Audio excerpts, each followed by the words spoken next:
Today's video, we discuss whether charity shops really are too expensive to source from in 2025. Cue the intro.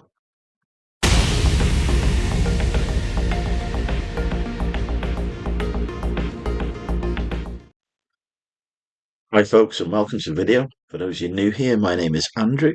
I'm a part-time eBay, Amazon and Vinted reseller, which means I buy stuff and I sell it online for a profit.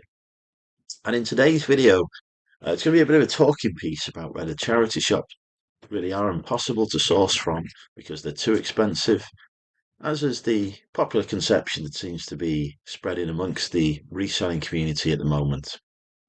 I was actually going to do a video releasing my top 5 recent charity shop sales, but unfortunately that went wrong in the editorial process somewhere along the way and people couldn't hear half the video. So I'm probably going to have to try and re-edit and re-upload that video in the future.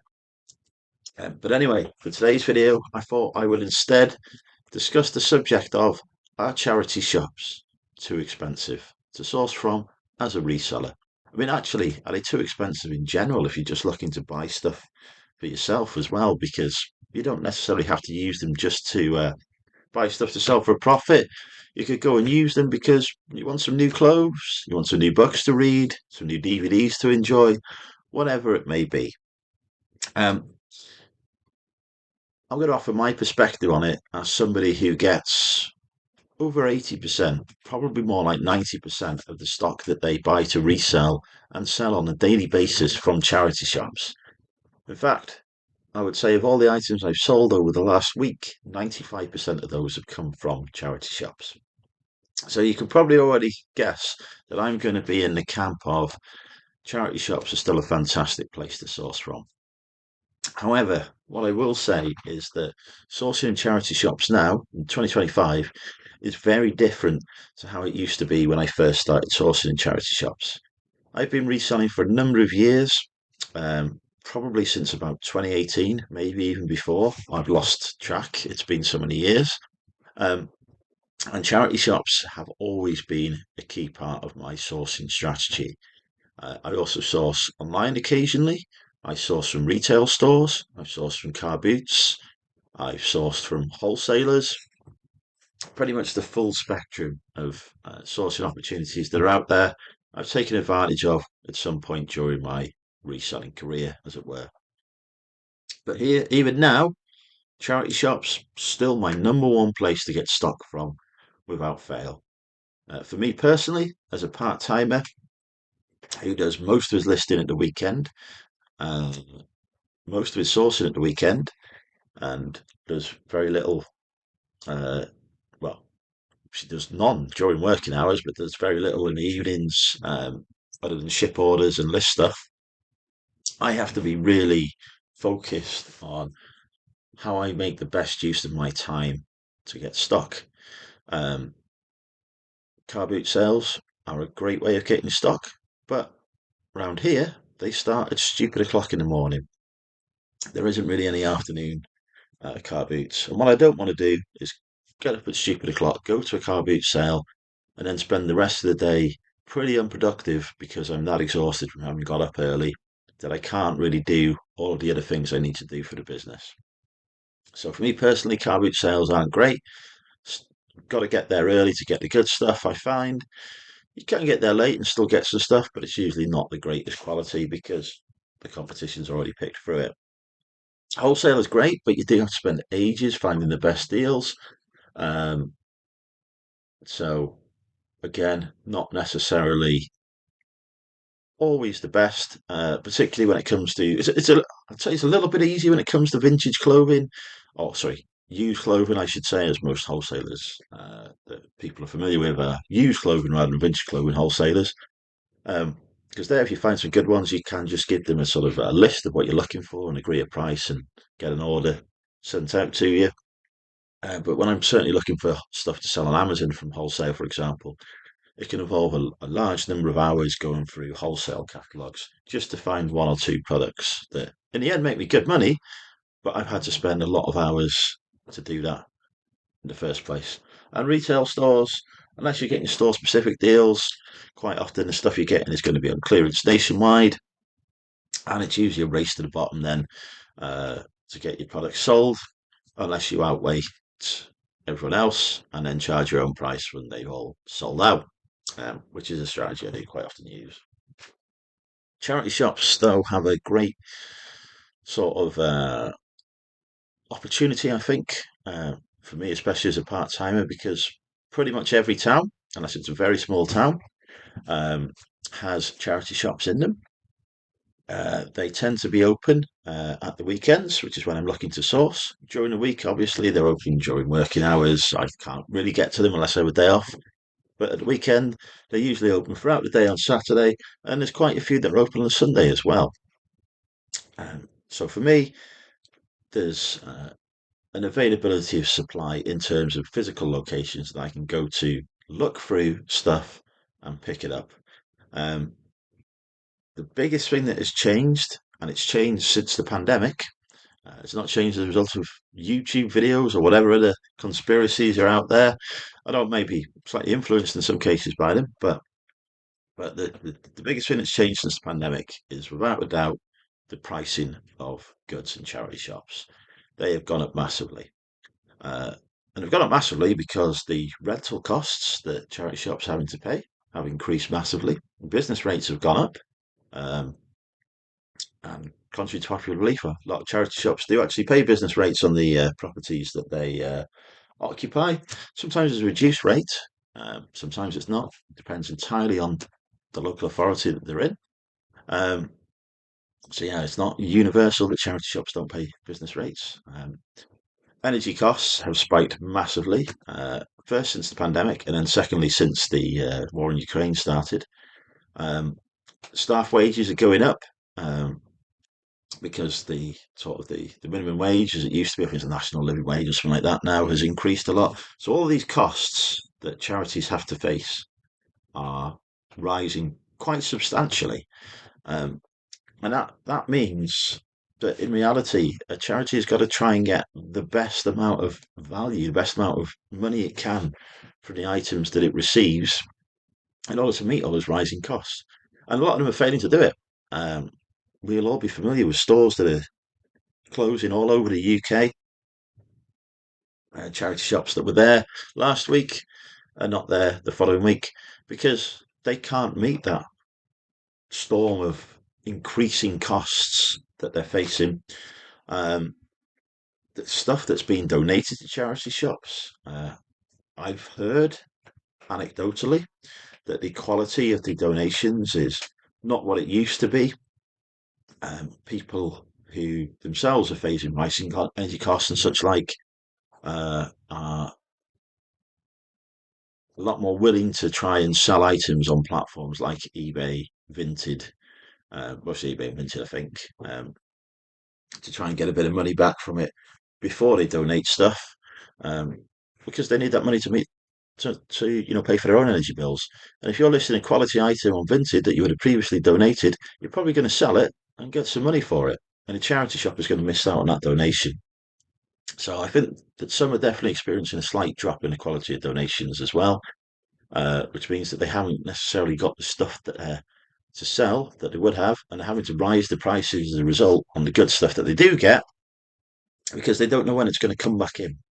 They don't know if they're just going to end up with a load of Primark stuff or Sheen stuff that they can really only sell for a couple of pounds, um, and that's not going to help them cover their costs. So I do think there's a bit of a supply issue there that charity shops are facing. Not wholly. There's still a lot of people who are quite happy to go in and donate stuff. They haven't got the time or the effort or the energy to bother dealing with listing something on Vinted or wherever they want to list it.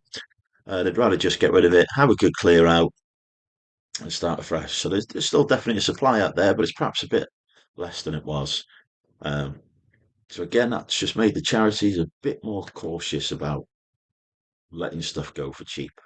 I think. Again, this is just anecdotally what I've heard from contacts in that sort of space. It doesn't mean it's universally true, but it is a very different position now to how it was 5 years ago. That, without a doubt, is true. Charity shops, by and large, are more expensive.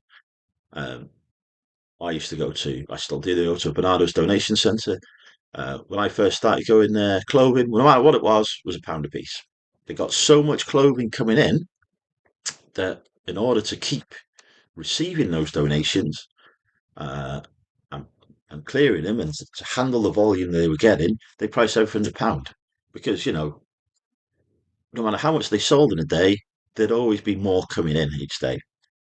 As their donations started to dry up a bit, they increased their prices. They went up to £2 an item. Now, more often than not, they're individually pricing items. They're still only like £3, £4, some quite fairly reasonably priced. But something that would have been a pound before is now £4. Um, so yeah, you've got to acknowledge the fact that the prices are rising. Um, does that mean, therefore, that it is impossible to source stock in charity shops? Absolutely not. Uh, Charity shops are more aware of the value of the items they get. Um, People say this because they see a YouTube video. It's also probably because they have eBay stores. A lot of the big charity shops have eBay stores. They know how much stuff sells for, and therefore they set prices based on what they're achieving in selling items for. At a local level, the charity shop managers, the charity shop staff, again, do have some awareness of their local market and what people are willing to pay for stuff locally in their shop because they've sold it in their shop before. So they've gone, oh, I sold that particular brand for £5 and it flew out. I wonder what happens if I try it for £6. Oh, it's still flying out. I wonder what happens if I try it for seven. It's still flying out. Let's try it for a tenner. Oh, wait, no one's buying it. Let's put it back down to seven. They will experiment like that with prices until they hit the right mark. Um, that's just natural. That happens in retail across the board. If the demand is there for stuff, the price will grow until a point where the demand falls away. At that point, the price will decrease until the demand comes back up. And that is simple retail, folks. Um, but anyway, yeah. So there's a lot of that obviously going on. As I say, when you've got less stuff coming in, you're going to do a bit more of that because you haven't got the supply that you used to have. Um, so yeah, how do we combat charity shops being so expensive? How do I combat this? How do I still source stuff? Um, I travel quite often with work. So in the last few years, I've been to nearly every major town or city within England and quite a few major towns and cities in Wales as well. Uh, I've only been to Scotland a couple of times, I must admit. So the situation in Scotland may be quite different. I'm not fully aware of how things are, but I can certainly comment on England and Wales. Can't comment on Northern Ireland at all. Not been there. Um, Possibly ever. So yeah, so I'm just commenting for England and Wales. But the niches that I source in primarily are clothing, books, media, whether that be VHS, DVDs, games, CDs, cassettes, vinyl, um, and health and beauty. Health and beauty, I don't tend to get very much of from charity shops because that kind of stuff is consumable items that gets used up by people. Uh, Sometimes you'll get gift sets, health and beauty gift sets donated to charity shops. Just an unwanted gift from people, they don't like the brand or whatever. But by and large, there doesn't tend to be a huge amount of health and beauty in charity shops. So I tend to get that more from retail stores or from online. Um, but yeah, the main niches I'm going in, let's say I'm definitely seeing some price increases. The main price increases I'm seeing are actually in clothing, which is where I think this perception of charity shops being expensive comes from. It's only natural. I would also say that clothing is probably one of the most biggest donated items to charity shops. You've only got to see if you walk past charity shops where people have fly tip stuff outside their donations. A lot of that is clothing. There's usually some toys, some books, and DVDs, but yeah, clothing seems to be a big part of what's donated. Um, if you're receiving a large supply, therefore, of clothing, you're going to get more expert in it because that's your bread and butter that's coming in every day. I know more just from selling clothes individually than I did a year ago, even. I know the value of items more because I'm selling more of it. going to be the same in the charity shop. They're actually going to start asking more in prices for stuff because historically they've been able to get that price. Doesn't mean they're always going to be able to get it because, like I say, there is that tipping point where the supply uh, gets greater than the demand and the price has to drop to increase the demand. So that is going to happen. And, we will talk a lot on this channel about supply and demand because supply and demand is vital to running any retail business. And we are retailers ultimately. We call ourselves resellers, but we're just retailers really. Um, so yeah, so I do not believe though that despite that it is impossible to source and that there's no area in the country that you can't source in. I've been in central London filling bags of stock. Um, it definitely was the case before COVID that I could go out and hit a couple of charity shops and fill the car. Now that number of charity shops have to go to has increased, without a doubt. So it is harder to get stuff, but it's definitely not impossible, and it definitely doesn't need to take any longer than you would spend at a car boot. A car boot you'd spend a couple of hours maybe. You go down every store, and then you come back to see if there's anything you've missed. So you're going to be there for a couple of hours generally, in my experience at a car boot. In a couple of hours, you can do quite a few charity shops. Um, but the way to do it is we now need to be a lot more methodical. We need to plan things a lot better. And we also need to ask the question when we go into charity shops. And I will come on to the question later that we need to ask. But yeah, the first thing I have in mind, if I'm going to do charity shop sourcing on a Saturday, say, is where am I going to go? I will have a route in my mind planned. The charity shops that I'm going to go to, I will know roughly what time I'm going to get to them for. I will know where I'm going to have my lunch, and I will make a day trip of it because it's worth my while doing so.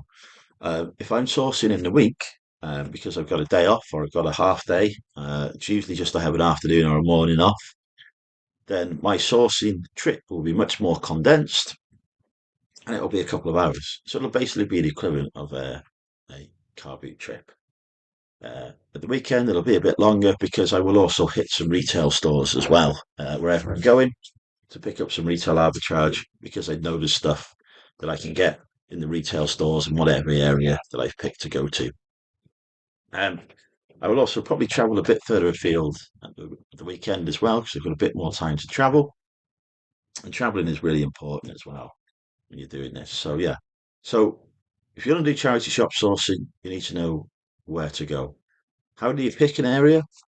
Well, you look for the areas that have got the most charity shops, um, because the more charity shops there are competing with each other, because that's what they'll be doing for demand, probably find that their prices are going to be a bit cheaper than if you just go into a location where there's only one charity shop and it's the only charity shop within a 20-mile radius. Um, as does happen, actually, we go Bexley College, there's a Bernardo's around there, might be in Clonloof, something like that, and the only charity shop around. The price is a bit more expensive than, say, if you went to the Bernardo's in Wrexham. There's quite a few charity shops. Um, just picking on that as an example. If you go to a tourist area, like where I live, the prices are a bit more expensive in my town in Prestatyn um, than they are in a less tourist area. Like again, I'll use Wrexham as an example. Um, that being said, if I go down to Rill, their prices are cheaper than they are in Prestatyn, but Rill is more of a deprived area um, than where I live, and so there's people have less money in their pocket, and so they are catering for that demand. Um, but yeah, I look for an area that has a high concentration of charity shops, and not just a high concentration, but different charities as well. Because you could go to an area that's got like three British Heart Foundations. Um, the prices you're going to pay in those stores for an item aren't going to vary much because they have a fixed pricing strategy. They have a list of brands in the clothing sector or items, whether it be jeans, Levi's jeans, whatever like that, where they've got a set price and they will mark it down if it doesn't sell. But Nine times out of ten, you're going to go in there and you're going to know how much you're going to be paid for a pair of jeans before you've even walked in because you've got some idea of what their set pricing is. Those stores are a little harder to source from normally because what they're pricing stuff at is usually not far off what you would achieve on eBay or Vinted if that's where you're selling. But you will quite often find out that they're having markdown sales as well. And you can find that out by following their Facebook pages. A lot of stores actually have social media presence now, and they will announce on there, "Oh, I've got a 50% off sale." If you start stalking the social media and seeing this, then that can affect the route that you're planning. So you go, "Oh, I know so and so has got a 50% off sale starting at 10 o'clock on Saturday, say. So I'm going to make sure I'm there at 10 o'clock on Saturday. And then I'm going to go to these other five shops that are near it." Um, because actually, the last time I was in there, I did see quite a few items they had, but they were just a little too much for me. But if they're at half price and they've still got them, I'm probably going to make some money from them. And I usually do find that when I do that, those items there are half price, and I pick them up, and great, jobs are good. 'Em. Um, so I definitely recommend doing that. Um, so yeah, you've got your route. How do you know whether it's a good route though? If you're not just looking at what offers that particular charity is doing in the concentration, well, you've got to go there a few times as well. You've got to run this route more than once, because you might run it once and only pick up two items, and you think, right, that's it, that's a terrible route.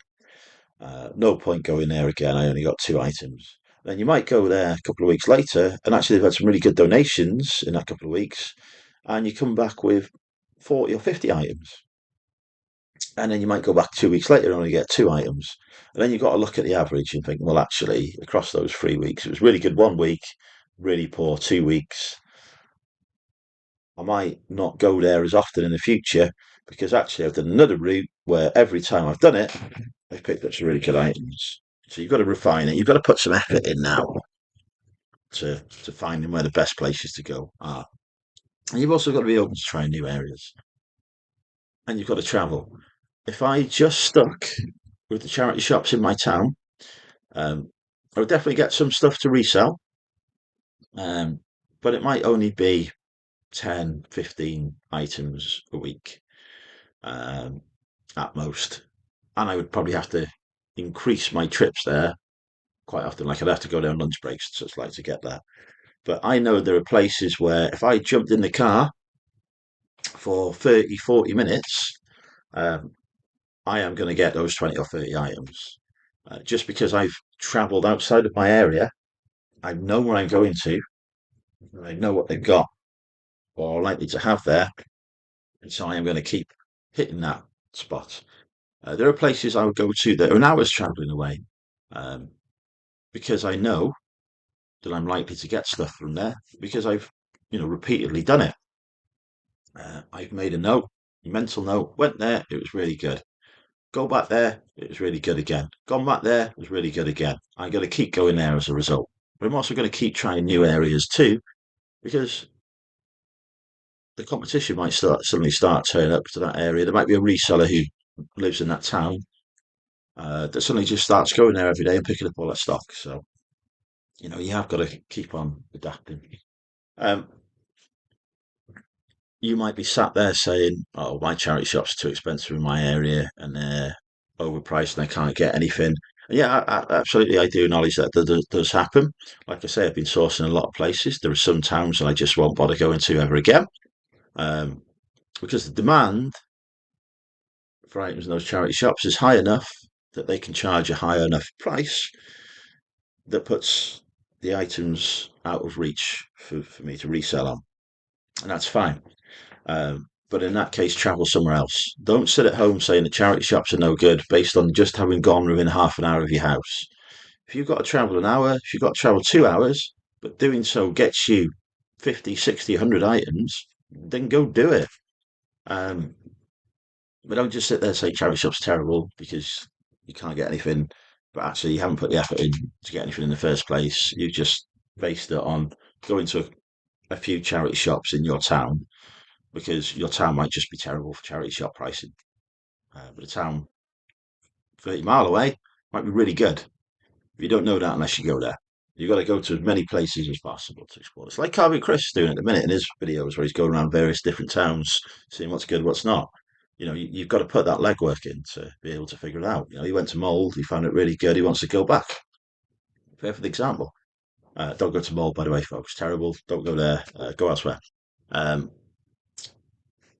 that may or may not be true. Anyway, so you've got to do that. But the other thing you need to do as well, if you walk in a charity shop, and I do this a lot with books and media, is um, I will pick up a big bundle of stuff and I will ask them, "Have you got any more?"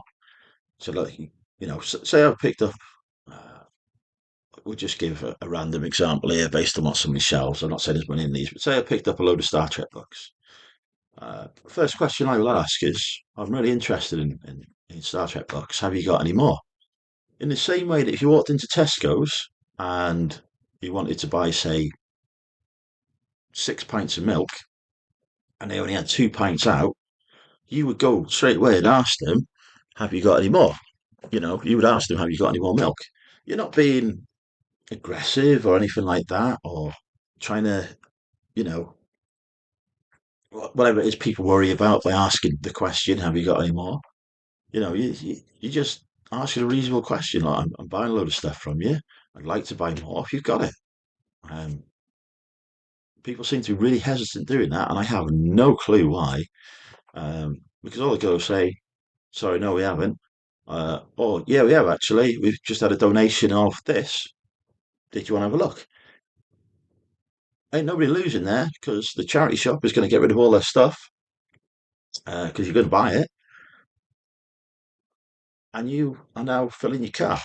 Uh, but if you didn't ask that question, somebody would be losing, and that would be you because you're going to miss out on all that stuff. And you might come back the next week and they go, "Oh, you bought all the Star Trek books last time, didn't you? We had a load more in, but somebody else asked about them, so they've had them." Whereas if you just asked there and then, because they knew you got them. And even if they haven't got them, then you can say, "Oh, look, well, I'll be here in a couple of weeks' time. Um, it'd be all right to just ask then if you've got any more." Yeah, absolutely fine. Nobody is going to take offence for you asking if they've got any more or something when you're just literally there in front of them buying a load of it. Um, it's not a difficult question to ask. It's, as I say, it's no more difficult than going into Tesco's, find out they haven't got what you want or enough of what you want, and just asking if they've got any more. It's exactly the same principle. They're a retailer. Their job is to sell stuff to you. Um, you not asking the question is actually preventing them from doing their job. So people need to start doing that. So many charity shops now that I get stock from just because I've asked them, "Have you got any more or something?"